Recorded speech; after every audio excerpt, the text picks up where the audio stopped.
Let's moving on to our next session, and the topic is translating the science to practice, the clinical perspective of general 2.0 basal insulin. As a speaker, we have none other than Dr. Mridul Bera. I think he doesn't need any introduction. And to chair the session, I'd like to request Dr. Guruprasad Bhattacharya to please be there. And along with him, we have Dr. Ashok Mukherjee, one of the senior most medical consultant practicing in Howrah. I welcome you all in this August gathering. Now the topic of discussion, as you all know, is translating science to practice, clinical perspective of generation 2 basal. As you all know, diabetes is a global health problem, and insulin is an integral part of treatment of diabetes, both in type 1 and type 2.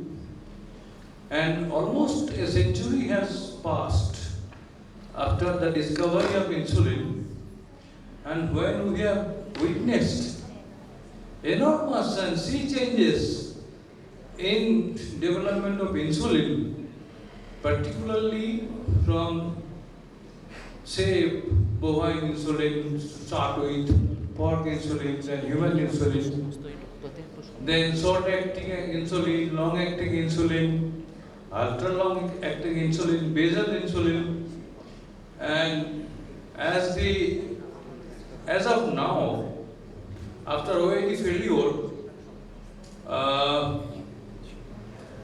I think the usual studies mainly highlight on insulin glargine or basal insulin, and that too, there is generation 1 and 2, and say with generation 2 to start with, actually we have Degludec and glargine 300, and I think Mridul Bera doesn't need any introduction here, as because the Howrah Diabetic Society, he is founder member and now treasurer, and he always gives enormous effort and time, particularly for this study group and association, and he is also a renowned physician and cardiodiabetologist in this area, and is next going to be a national figure. I think, in my opinion, we will talk on this subject, and I think without wasting time, I will ask Dr. Mridul Bera to start his deliberation. Thank you, Dr. Mukherjee and Dr. Bhattacharya, for your kind introductions. Now let's begin with my sessions. Now the session, you can see that translating science to practice, the clinical perspective of the generation 2 basal insulin. Now, in the recent case, you have seen the new drug that is coming out and for the treatment of diabetes, particularly the type 2 diabetes mellitus, and also we are getting some newer form of the insulin. So I will be talking of one of the thing that has come into the market in the form of generation 2 basal insulin. Now this is the overview of my presentations. I'll be talking on the impact of the delayed insulin initiations. So, and then I'll be talking on the timely initiation within basal insulin. And then I'll talk about the benefits of the generation 2 basal insulin. I'll be talking mainly concentrating on the generation 2 basal insulin in the form of glargine 300. And at the last, I will give you some practical consideration how you can use the generation 2 basal insulin like the glargine 300. So let's begin with the first, you can say the thinking. What is the impact of the delayed insulin initiation? If you delay in insulin initiation, what can happen? Now, for this, I am just referring to this landmark trial. This is the first longitudinal real-world evidence from the India. Now, this is going on, and why the landmark trial has begun. So, if you can see the landmark trial, you can see the landmark trial is the first large-scale longitudinal prospective observational real-world study to investigate the management and complication of type 2 diabetes across India, and we are collecting data over a period of 3 years. Now if you see, the 14% of patients included from the east and rest from the other parts of the country. Now if you can see the data out of this landmark trial about the how much control of the diabetic patients is there, you can see the 4 out of 5 people have uncontrolled type 2 diabetes in India. So heavy work we have to do in this scenario. And also you can see the less than 1 in 4 Indians with established type 2 diabetes take insulin. And this is also very low compared to the Western counterparts. And if you can see the average HbA1c at which the insulin is initiated is particularly high, 9.2%. This is also comparatively very high compared to the Western world. So this is the scenario we have got. And we are getting this data from the landmark trial, our own data. Now, if you can see, we are not getting this data from this landmark trial. And if you can see this slide from the Kamalesh country, what they are seeing, the delaying insulin initiation and continuing on WADI, we are going to for the long time. And if you can see that if the patient is having the 1 AD or 2 AD or 3 AD, we are still having the uncontrolled hyperglycemia, but still we did not start the patient on initiating on the insulin. So there is a significant delay that is happening from the very past and it is still continuing. There is a significant delay in treatment intensification with insulin in less than 50% of people with type 2 diabetes for more than 7 years. And despite the poor glycemic control with the WADs. So with the WAD we are trying to control the diabetes, but still we are waiting too long. Now what can happen if we are waiting too long? If the patient and keep on accumulating the blood glucose and the patient is having hyperglycemia for the longer period of time. That we call is the bad metabolic memory. Now how bad metabolic memory can progress to certain things. If you can see the poor glycemic control results in some irreversible microarterial or the vascular changes which then progress to the long-term complication leading to the bad metabolic memory. With the bad metabolic memory, particularly if you have the hyperglycemia, what can happen? It can increase the oxidative stress, and if the oxidative stress is increasing, there will be the decrease in the nitric oxide bioavailability, and also there will be the increase in the pro-inflammatory cytokine secretion. So, and if this is increases, and that will also increase the oxidative stress. So, these are the vicious cycle, and that can lead to the chronic diabetes complication. Now, on the other hand, if you have hyperglycemia, definitely there will be the increase in the advanced glycation end products. And if we have advanced glycation end product, there will be the interaction with the receptor with the advanced glycation end product, and there will be the accumulation of neutrophilic the factors, and that can also increase the oxidative stress, and that can lead to the chronic diabetes complication. So this is the vicious cycle. On the one hand, we are getting increased oxidative stress and accumulation of this nitric oxide, decreased nitric oxide viability and pro-inflammatory cytokines. On the other hand, we are accumulating the AGEs that can lead to the increased oxidative stress and leading to the chronic diabetes complication. Let's see that any data, if we have any evidence with this aspect that the bad glycemic memory can lead to the different complication of the diabetes. We are getting data from the ADIC study. Now, if you can see, the ADIC is the cohort, the selective cohort from the DCCT trial, and if you can see that if the patient is having normal HbA1c with intensive control of the glucose with the insulin or the drugs, we can have the less and less microvascular complication of the myocardial infarction. If it is getting higher, if hyperglycemia getting worse, we are having the more number of microvascular complication and more number of myocardial infarction. So the delay in treatment intensification with insulin may result in the increased risk and the progression of deleterious microvascular and the macrovascular complication. So the bad glycemic memory can progress to the increased number of microvascular complication and as well as the microvascular complication in the form of myocardial infarction.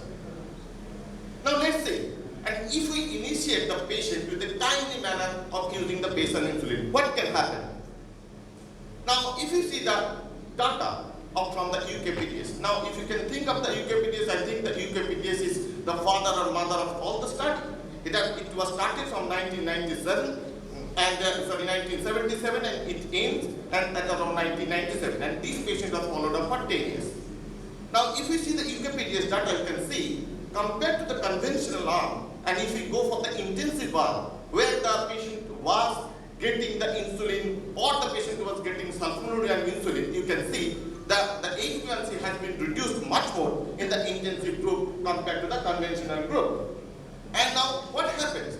If we have this improved metabolic control with the initiation of early insulin or the insulin along with the OAD, we can have this HbA1c is much reduced. You can say the median HbA1c in sulfonylurea plus insulin group was 6.6%, which is significantly lower than the median HbA1c of 7.8% achieved in the insulin alone group. Again, the showing, the more intensive we go, and there will be the much more reduction of the HbA1c, and in the long run, we can have the different reduction of the microvascular and the macrovascular complication. Because if you can see the UKPDS data, we can have the reduced evidence of the microvascular complication in the intensive arm. And this patient is followed up for 10 years, we can have the reduced incidence of even the microvascular complication as well. So this is one pro.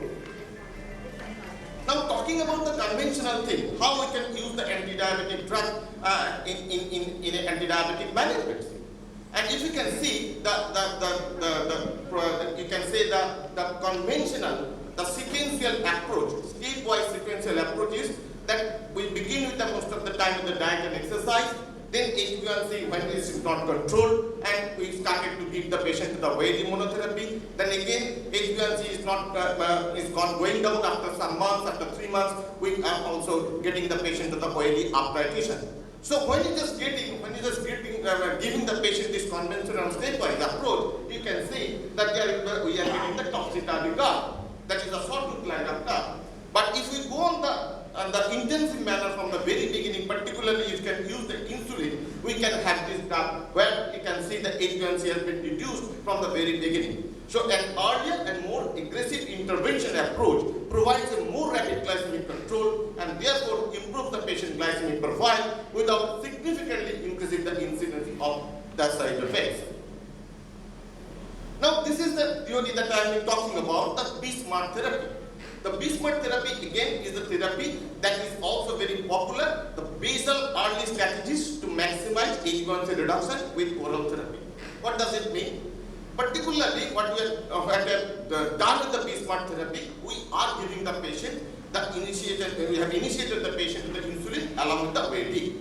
Now the basal only regimen is the most conventional insulin regimen.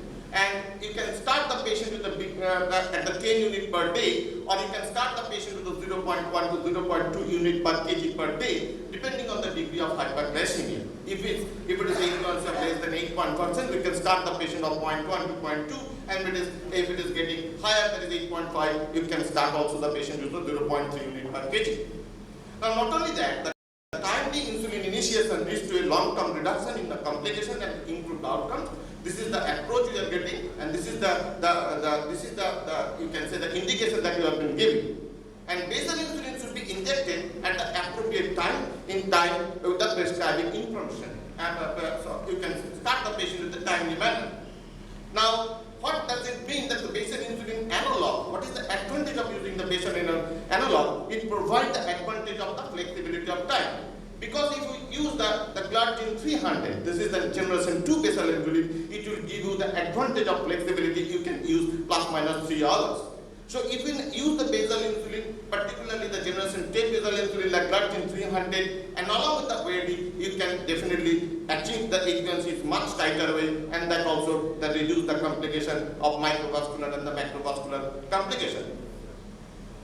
Now when it is initiate the patient with the basal insulin, now what is the advantage of getting the patient to the OAD and the basal insulin? The one advantage I am talking about, that you do not have to use the 2-prig or 3-prig. Just keep the patient on the OAD and start the patient to the OAD plus the basal insulin.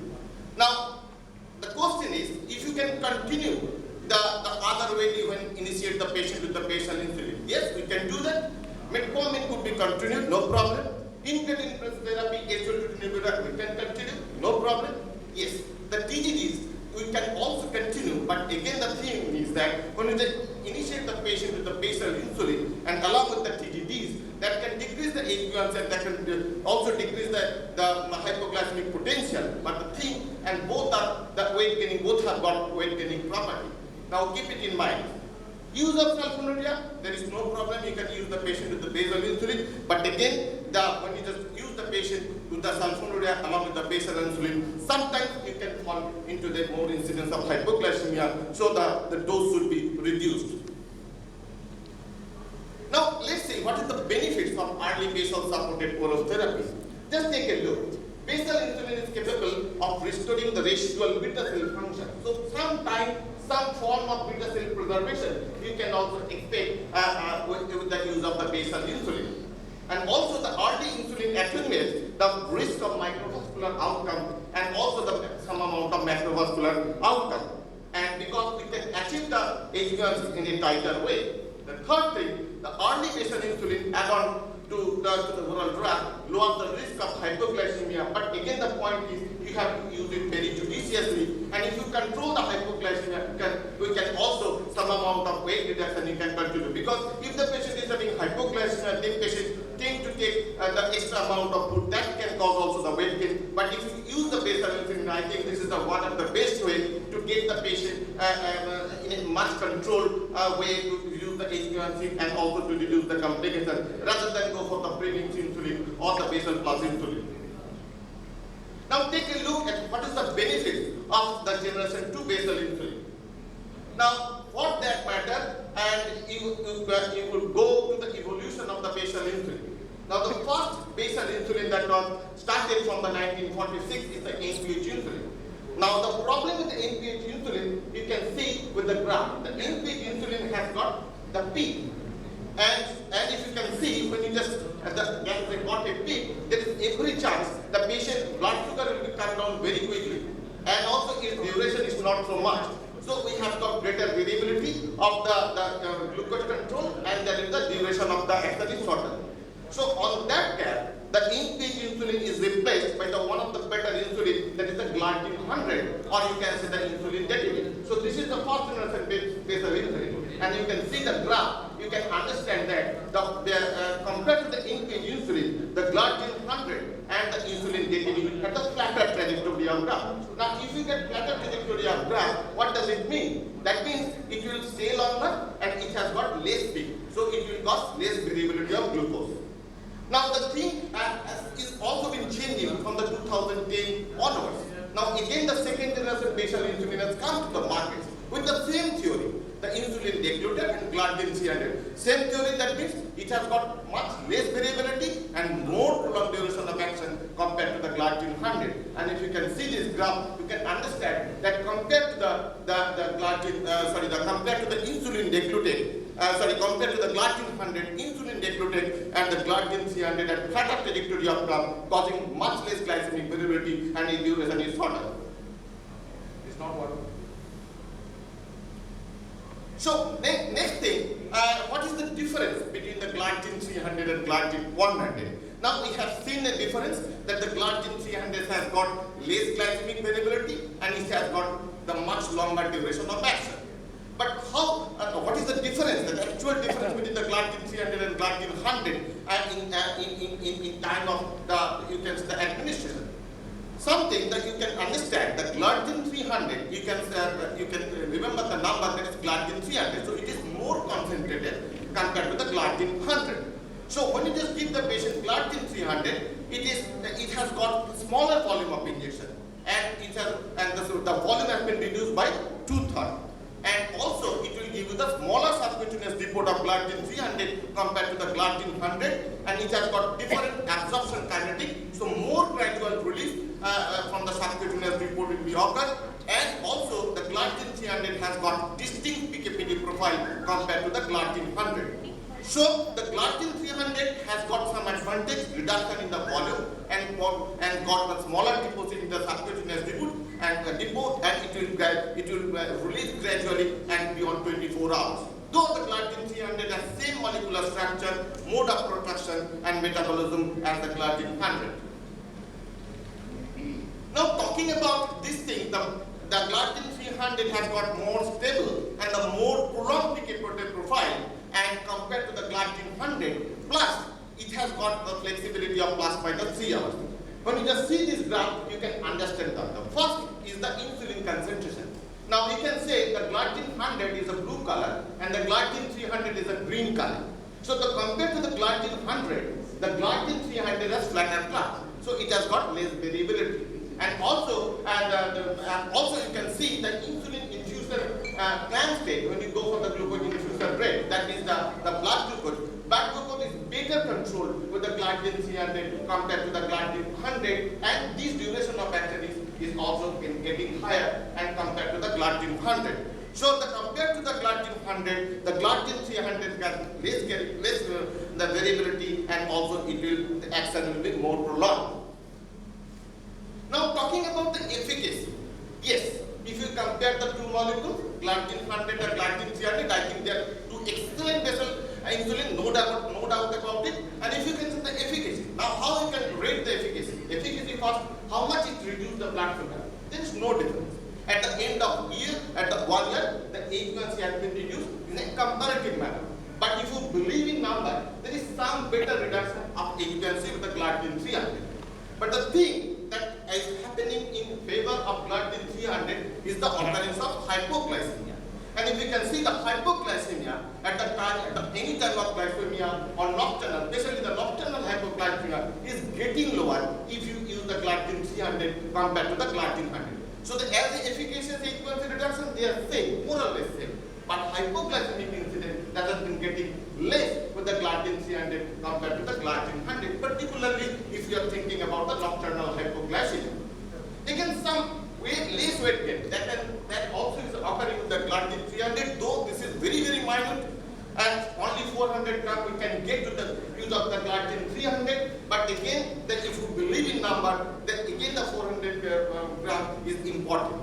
Though on an average, what we are getting, if the patient is having the glargine 300, they should get at least the 14% higher dose that you need to reduce the HbA1c at the same level.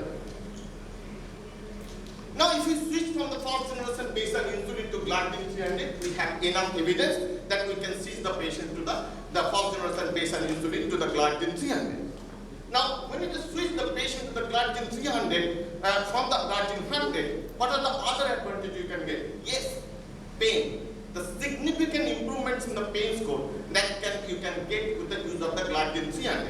So switching from the first generation basal insulin to glargine 300 lead to the significant improvement in the falling score. One is the pain score has been improved, ease of use, and also the force of injection that when you just use the glargine 300 compared to the glargine 100 has been getting lower. So switching from the first generation basal insulin to glargine 300 might be associated with better quality of life in terms of less pain score, ease of use, and definitely we are getting the less amount of force to inject the glargine 300. So in a nutshell, what is the advantage of generation 2 basal insulin compared to the glargine 100, the glargine 300 vis-a-vis glargine 100? Just first start from the beginning. That is the number one point. It has got longer duration of action. It has got wider action, that is, it covers more than 24 hours. It has greater administration of the flexibility of plus minus 3 hours in our busy schedule. That is very, very important. It has got reduced glycemic variability. It can be easily titrated. Titration, it can titrate the patient either 2 or 4 units per week. And it has got lower risk of hypoglycemia. Both anytime and nocturnal hypoglycemia has been very less compared to the glargine 100. Also, as we have seen, the patient has got more satisfaction with the glargine 300 because the patient hypoglycemic incidence is coming down, the patient pain score has been improved, and also the quality of life has been improved. Also, we have got some data, it has causing laser weight gain compared to the glargine 100, and in terms of all this, we can say the glargine 300 has better efficacy compared to the glargine 100. Now I am talking about some of the practical considerations with the use of the glargine 300. This is the point, you have to remember this. What is the initiation dose? 0.2 units per kg on an average. If the patient HbA1c of 8.5, if it is getting higher, we can use the 0.3 units per kg. What is the preferred timing of the injection? Any time of the day, you can use the patient at plus minus 3 hours. Can we continue with glargine 300? Yes, we can continue with the glargine 300 with any of the VADs, but particularly if you be careful when you are using the VAD in the form of the sulfonylurea, we have to reduce the doses because it can cause hypoglycemia. And what is the titration regimen? Can be safely initiated using daily, and you can uptitrate it once in 3 days or once in 6 days, once in 7 days with a power of at least 2 to 4 units per week. Up to what dosage can glargine 300 be titrated? The maximum dose you can titrate is the 0.4 unit per kg per day. And after that, you have to go for the basal bolus therapy or the basal 1 plus or basal 2 plus or basal bolus. Now, what is the unique advantage of glargine 300 over the fast generation basal insulin? I have already discussed, but again, just quickly reminder of the sum of the point. Duration is greater than 24 hours, lesser variability, flexibility of plus minus 3 hours, low hypoglycemic potential, low weight gain, and also the safer titration, and it will give you the better quality of life. Now, among this, the glargine 300, the glargine 300 has got the insulin pen. It is a disposable pen, and this is built for accurate and convenient dosing. Just 3 points you have to remember is to use 95% of fasting insulin users. They recommend the use among the glargine 300. It has got less volume compared to the glargine 100, and also it has got lowest injection force compared to the glargine 100. Now, if this is the pen with the small thin needle, 450 units, you have to remember, it contains 450 units, not 300 units, and 1 to 1 unit conversion if you can switch from the glargine 100 to glargine 300, and it has got laser injection force. Even in an elderly patient, if you can use the disposable pens of glargine 300, it is very, you can say the less injection force is required, and it is required the minimum holding time, only 5 seconds is needed to complete the doses. Again, the same is true for the patient with the permanent port, that is the Gloucester pen. This is the permanent pen, and it has got dedicated cartridge. It has got penalty-free dose correction. And if you can overdial the doses, you can get the read the doses. Then with the mechanical last drop, it is very important. If you are going to give the patient, suppose the 10 units, but the remaining of the dose is 8 units, and the 8 unit, only the 8 unit you can administer, not the 10 unit. And also, it has got the pen dimension, like that has the least weight and is more compared to the other usable pens available in the Indian market, and they are going to be more user friendly. And about the cartridge, it has got dedicated cartridge, total capacity. Again, I am reminding you, not 300, 450 units. Dose range varies from 0 to 80 units. These have got penalty-free dose correction, mechanical last dose stop, short dial extension, and holding time only 5 seconds. So, in summary, this is my last, that is a slide. Early insulin initiation is definitely crucial to achieving the effective glycemic control in people with type 2 diabetes, inadequately control on the body to reduce the future microvascular and the macrovascular complications. Now, glargine 300 demonstrates superior glycemic reduction and also reported as a convenient medication by both patient and the physician, because the compliance will be needed not by the physician but also driven by the patient also. The glargine 300 has an area of advantage compared to the first generation basal insulin, including the better efficacy and the safety profile. I talked about it, and delay in treatment intensification with insulin may result in an increased risk of complication, as I said in my talk. So that's the aim for my presentation. Thank you for your presence here. Thank you, Dr. Bera, for your nice presentation, as you always do. The talk was on generation 2 basal insulin, that is glargine U300. It's definitely superior than glargine U100 with less volume, and total dose is also less in long term. But in practical senses, we are still using glargine U100 in our old follow-up patients. However, the days will change and they will shift it to U300, I suppose. Thank you for your presentation. Thank you so much, Peter. Any question? No. I just, we can have quickly 1 or 2 questions from the floor if.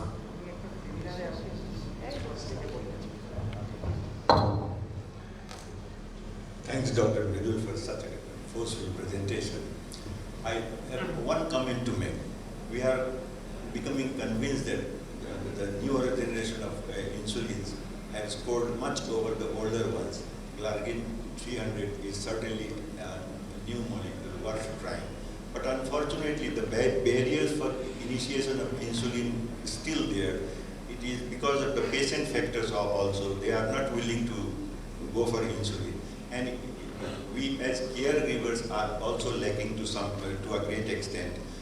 Giving time to the patient, counseling are very important. And nowadays, one positive thing is that many of the patients do Googling and they are also being convinced that insulin does help. Thanks. Thank you, Dr. Bera, for your nice introduction. I have just two small questions. Sir, for the last time, you have also mentioned that the second generation basal insulins are the degludec and the glargine 300. So, do we have any direct study to head-to-head trial for between choosing these two? Is there any advantage one over another? And the second question is that, as you have mentioned, the dose up to which we can titrate, that is 0.5 units per kg per day. So, if the patient is in the basal plus therapy, and till the patient is in the maximum dose, that is the 0.5 unit per kg per day, that's why we have also titrated. But if the patient's fasting glucose is not controlled, so what will be your approach to this kinds of patient? Thank you. The first question that yes, we have got the head-to-head trial, particularly if you can go to the BRIGHT study, we have the trial where the glargine 300 has been compared to the insulin degludec, and in the study the HbA1c efficacy is more or less same. They are equal in efficacy, but if you just concentrate on the hypoglycemic potential, particularly the nocturnal hypoglycemia is getting lower of the patient with the glargine 300 compared to the glargine 100. Now, there are also studies where the glargine 300 even has been compared to the insulin degludec 200. Though insulin degludec 200 is not available in our country, and the insulin degludec, we can say this trial is called the CONCLUDE trial. Again, the CONCLUDE trial does not demonstrate any advantage of the insulin degludec 200 compared to the glargine 300. Though the CONCLUDE trial is not a trial, there are some faulty, you can say, the use of the CGM devices, but again, that trial was done. And because of the intense potential, because in the BRIGHT trial what has been seen, the glargine 300 are getting better because it has got less hypoglycemic potential.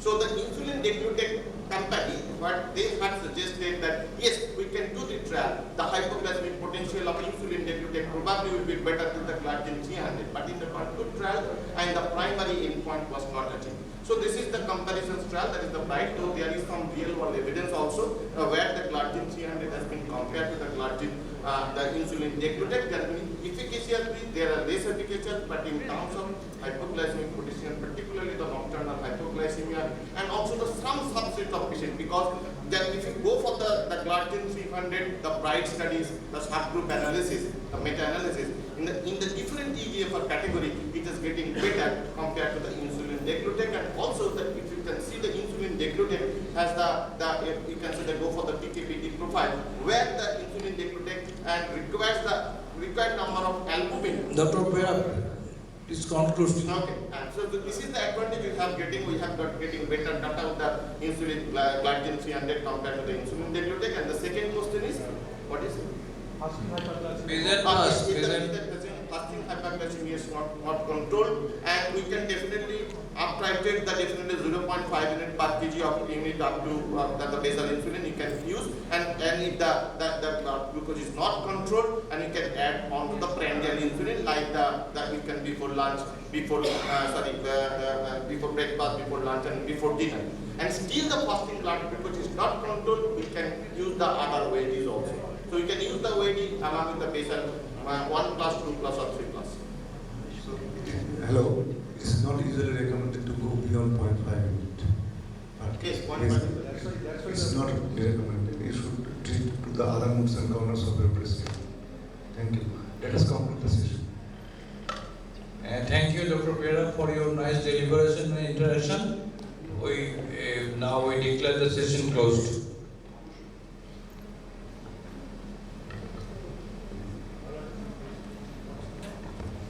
Thank you so much, Speaker. Thank you, Chairperson. We have a small gift for our Chairperson, Dr. Ashok Mukherjee. I'd like to request Dr. Bera to please hand over the gift to him.